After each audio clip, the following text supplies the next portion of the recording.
மாவட்ட மத்திய கூட்டுறவு வங்கியில் கடன் அனுமதி வழங்க தாமதமானதால் தேனா புதுக்கோட்டை விவசாயிகள் கவலை. சிவகங்கை மாவட்டம் மானாமதுரை யூனியன் டி புதுக்கோட்டையில் உள்ள எண்ணன் 588 தொடக்க வேளாண்மை கூட்டுறவு சங்கத்தில் கடன் வழங்கப்படாததால் 2800க்கும் மேற்பட்ட விவசாயிகள் கடும் நெருக்கடியை சந்தித்து வருகின்றனர். பயிர்க்கடன், நகைக்கடன் உள்ளிட்ட அனைத்து வகையான கடன்களும் கடந்த 1 ஆண்டுகளாக நிறுத்தப்பட்டுள்ளதால் விவசாயிகள் வட்டிக்கு கடன் வாங்க வேண்டிய நிலை ஏற்பட்டுள்ளது. இதனால் விவசாயம் செய்ய முடியாமல் பல விவசாயிகள் வேளாண்மையை கைவிட்டு வருகின்றனர். இதுகுறித்து கூட்டுறவு சங்கங்களின் இணைப்பதிவாளர் ராஜேந்திர பிரசாத் கூறுகையில், கடன் தொகை அனுமதி ஆண்டுதோறும் மாவட்ட மத்திய கூட்டுறவு வங்கியில் பெற வேண்டும்.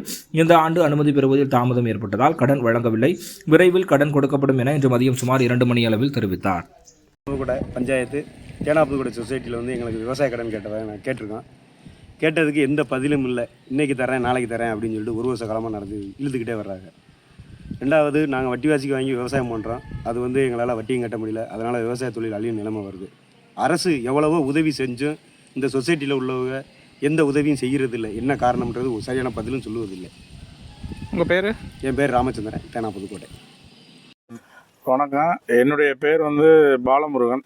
நான் ஒரு முனைவர் பட்டம் பெற்றேன்.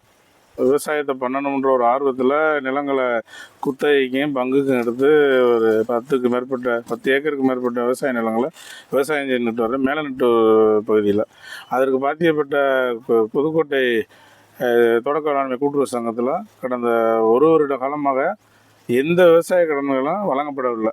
நான் மனு அக்டோபர், நவம்பரில் விவசாய கடன் வேண்டி அவங்கள்ட்ட விண்ணப்பம் கொடுத்துருந்தேன்.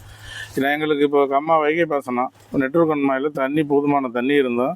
விவசாயத்துக்கு செலவழிக்க முடியாமல் நாங்கள் கடன் வட்டிக்கு விவசாயத்துக்கு பணங்களை வாங்கி வட்டிக்கு செலவழிச்சிட்ருக்கோம். பல முறை சொசைட்டியில் போய் நாங்கள் முறையிட்டு கேட்ட போதும் இந்த போட்டுருவோம் அப்படி இப்படின்னு அவங்களுக்குள்ள உள்ள நிர்வாக பிரச்சனையில் காரணம் காட்டி 1 வருட காலமாக எந்தவித கடன் வரலை. விவசாய கடனும் கொடுக்கல. நகை கடன் கேட்டால் நகை கடன்களில் நாங்கள் கொடுத்துருக்கோம். பணத்தை கட்டினா நகையை கொடுக்குறதுக்கு காலதாமதப்படுத்துகிறேன். கேட்டால் மேற்பார்வையாளரை கேட்டால் செயலாளரை சொல்கிறார். செயலாளரை கேட்டால் மேற்பார்வை. அவங்களுக்குள்ள நிர்வாக குளறுபடினால பெரும்பான்மையான விவசாயிகள் 1 வருட காலமாக விவசாய கடனையும் நகை கடனும் பெற முடியாமல் ரொம்ப சிக்கலில் இருக்கிறோம்.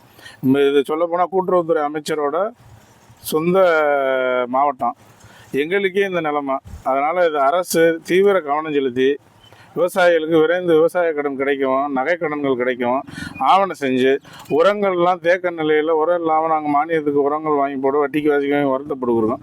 உரங்கள் கூட இஷ்யூ பண்ணாமல் உரங்களையும் தேக்கி வச்சுருக்காங்க. அதனால் விரைந்து அந்த சொசைட்டியை என்னென்ன ஆய்வு செய்து விவசாயிகளுக்கு கடன் வழங்காத காரணங்கள் என்ன, நிர்வாக குளறுபடிகளை சரி செய்து விவசாயிகளை வாழ்வாதாரத்தை காக்கும் வகையில் விரைந்து விவசாய கடனை நகை கடனை வழங்க ஆவணம் செய்யணும்னு உங்களோட அனைவரையும் இந்த ஊடகத்தின் வாயிலாக கேட்டுக்கொள்கிறோம்.